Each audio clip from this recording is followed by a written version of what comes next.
안녕하세요. 7월 21일 이사야서 45장 8절로 17절 말씀, 창조의 주, 역사의 주입니다. 하나님의 창조 사역과 관련 우리의 구원 사역을 설명하십니다. 또한 모든 것이 하나님의 절대 주권 아래에 있으며 하나님께서는 결국 하나님의 의로우심으로 우리의 구원을 이루실 것이라 선언하시는 것입니다. 8절 말씀을 먼저 읽겠습니다. 하늘이여 위로부터 공의를 뿌리며 구름이여 의를 부을지어다. 땅이여 열려서 구원을 싹트게 하고 공의도 함께 움돋게 할지어다. 나 여호와가 이를 창조하였느니라. 하늘의 구름에서 비가 내리고 땅이 그 비를 흡수해서 곡식을 내는 이치를 예로 들어서 앞으로 이어질 구원에 대해서 설명하시는 것이죠. 구원을 이루시기 위해서 또한 하나님께서 명령하시는 것이기도 합니다. 하나님의 명령에 따라서 하늘과 구름은 의를 비처럼 내릴 것입니다. 땅은 그것에 화답해서 구원을 싹트게 하고 공의를 솟아나도록 하게 될 것입니다. 1차적으로 이 일을 이루는 실체는 고레스입니다. 그러나 진정한 실체는 고레스도 역시 모형일 뿐이요, 예수 그리스도의 구원의 역사를 통해서 이 모든 일은 성취될 것이다 라고 예언하는 것, 그것으로 우리는 이해해야 합니다. 이렇게 이루어지는 것은 하나님의 창조행위였다라고 본문은 말씀하시죠. 의도, 구원도 사실 인간이 자체적으로 어떻게 이루어 볼 수 있는 것들이 아니지 않습니까? 오직 하나님께서 의롭게 해주셔야만 합니다. 뿐만 아니라 그 의로움을 주실 때 그 의로움을 받아 하나님의 형상대로 회복된 인간의 반응으로 이 땅에서 하나님의 공의가 우미 돋고 싹을 내어 열매까지 맺게 될 것이라는 것입니다. 이 모든 과정은 전적으로 하나님께서 홀로 이루십니다. 그런데 인간은 때때로 하나님의 방법을 이해할 수 없게 이의를 제기하고 있습니다.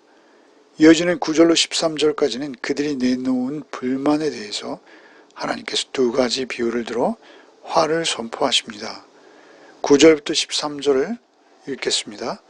질그릇 조각 중 한 조각 같은 자가 자기를 지으신 이와 더불어 다툴진대 화 있을진저 진흙이 토기장이에게 너는 무엇을 만드느냐, 또는 내가 만든 것이 그의 손이 없다 말할 수 있겠느냐.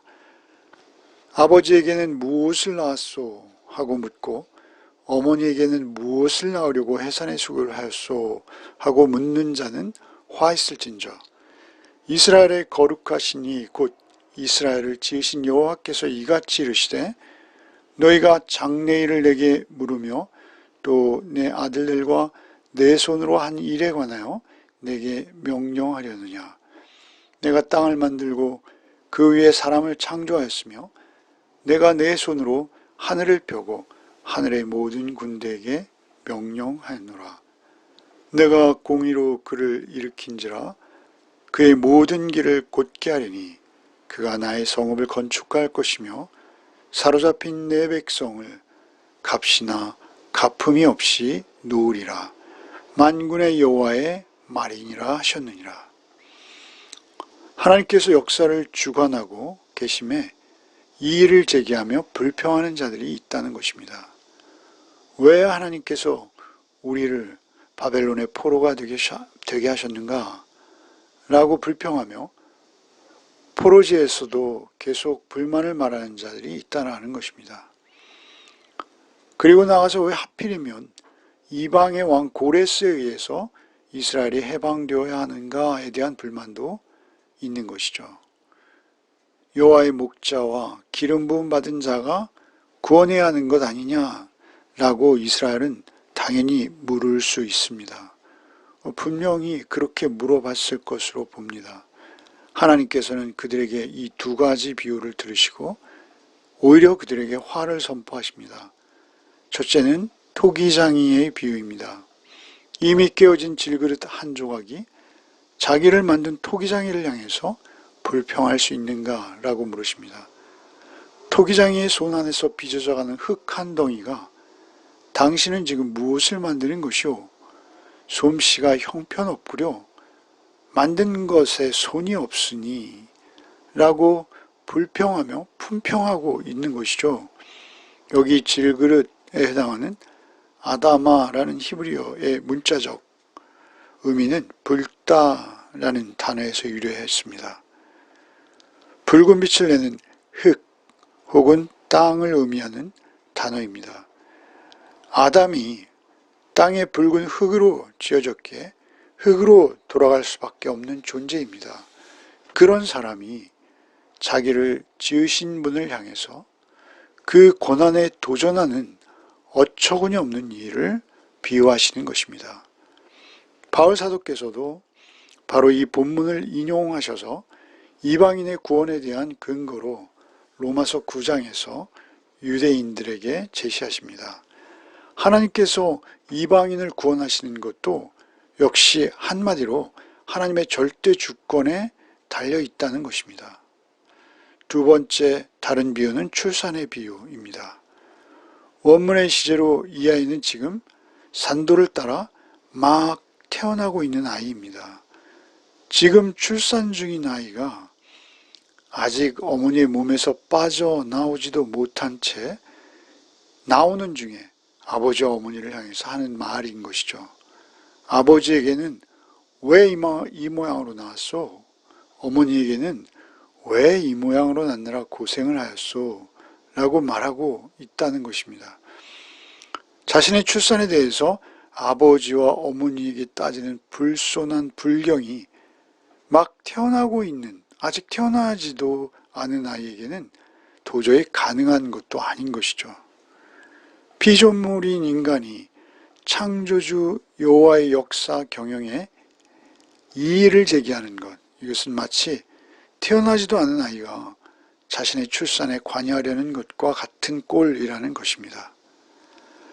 토기장의 비유와 이 출산의 비유는 동일합니다. 하나님의 창조 의지에 관여하려는 것, 하나님의 창조행위나 역사를 경영하시는데 인간이 오히려 명령하려는 행위, 이것은 어처구니 없고 어리석은 일일 수밖에 없다라는 것입니다. 11절에 내 손으로 한 일에 관해서 내게 명령하려느냐? 하나님께서 반문하시는 것이죠. 12절에 반복하십니다. 하나님께서 땅을 만드시고 땅 위에 사람을 창조하셨기에 땅 위에 그 누구도 하나님의 행하실 일에 시비를 걸 수 없다라고 말씀하시는 것입니다. 만물을 지으신 분이 자신의 계획을 따라 실행하시는 것, 그것에 아무도 이의를 제기할 수 없고 그것은 너무도 당연한 것입니다. 13절에 하나님께서 이 모든 일을 하나님의 공의로 일으킬 것이라고 하십니다. 그렇게 일으킴 받은 자는 역시 1차적으로 고레스입니다. 또한 놀라운 것은 고레스가 그들을 예루살렘으로 돌려보낼 때 오늘 본문에 값이나 갚음이 없이 돌려보낼 것을 말씀하십니다. 값이나 갚음이 없다라는 것은 대가도 없이 보상도 없이라는 의미입니다. 즉 아무런 조건도 이유도 달지 않고 그들을 구원해서 예루살렘으로 내보낼 것이라고 예언하시는 것이죠. 우리가 알듯이 에스라서에서는 오히려 옛적에 이스라엘이 약탈당했던 보물들과 제사 기구들까지 돌려줌으로써 이 말씀이 성취되는 것이죠.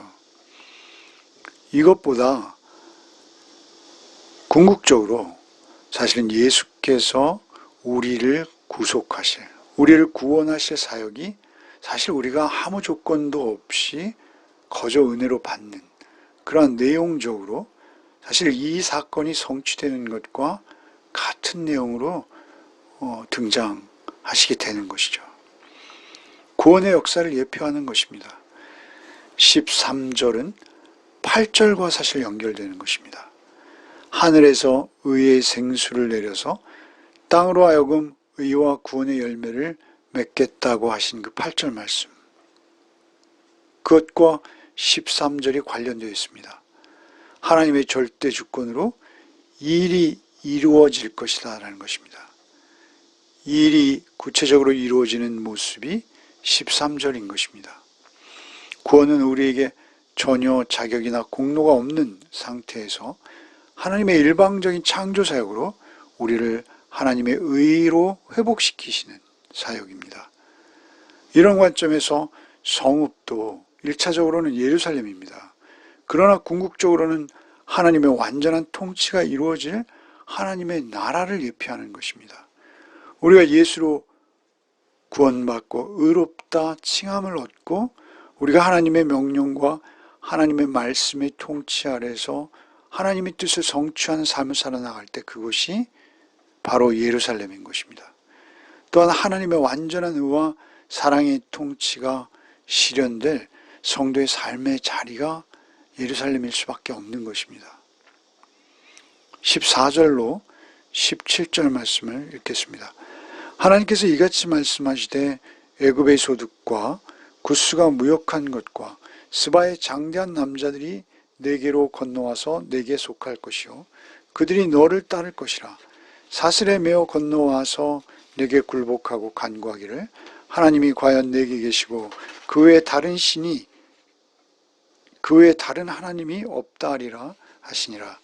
구원자 이스라엘의 하나님이여 진실로 주는 스스로 숨어 계시는 하나님이시니이다.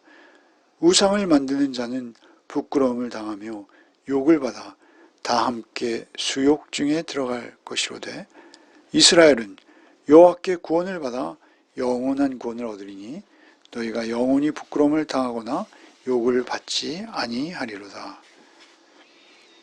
애굽인은 노동의 결실로 구스인은 무역을 해서 그들이 얻은 소득으로 스바는 인력을 제공해서 폐허가 된 예루살렘은 재건될 것이라고 말씀하시는 것입니다. 그들이 사슬에 매어 건너와서 내게 굴복하고 라는 표현은 이스라엘의 운명이 역전될 것을 선언하시는 것입니다. 그들이 건너와서 오히려 하나님을 고백하게까지 이르게 될 것이다 라고 하시는 것입니다. 15절에는 하나님께서 스스로 숨어 계시는 분이라고 하십니다. 여러 해석이 가능합니다. 어쨌든 하나님은 초월자 되시기에 유한한 인생에게 마치 숨어 계시는 것처럼 인식될 수 있다라는 표현입니다. 그럼에도 하나님께서는 항상 하나님의 주권적인 섭리 안에서 활동하고 계시다라는 것입니다. 결정적인 순간에는 숨어 계신 듯 하지만 자신의 백성을 보호하시고 구하셔서 하나님 나라를 살아내게 하신다라는 것입니다. 반면 우상을 만드는 자들은 너무도 대조적으로 한결같이 부끄러움을 당하고 창피한 일을 당할 것이며 치욕으로 창피해서 도망할 것이다 라고 말씀하십니다. 그럼에도 이스라엘은 안전할 것이요 이스라엘의 구원을 영원히 보장하시겠다라고 하십니다. 이스라엘은 결코 부끄러움이나 창피를 당하지도 않을 것이라고 선언하십니다. 기도하겠습니다. 하나님께서 역사를 경영하시는 섭리를 우리의 생각과 다를 수 있다고 해서 불평하는 자가 되지 않게 하여 주옵소서. 언제나 하나님께서 홀로 역사를 경영하시고 섭리하시는 분이심을 기억하게 하여 주옵소서.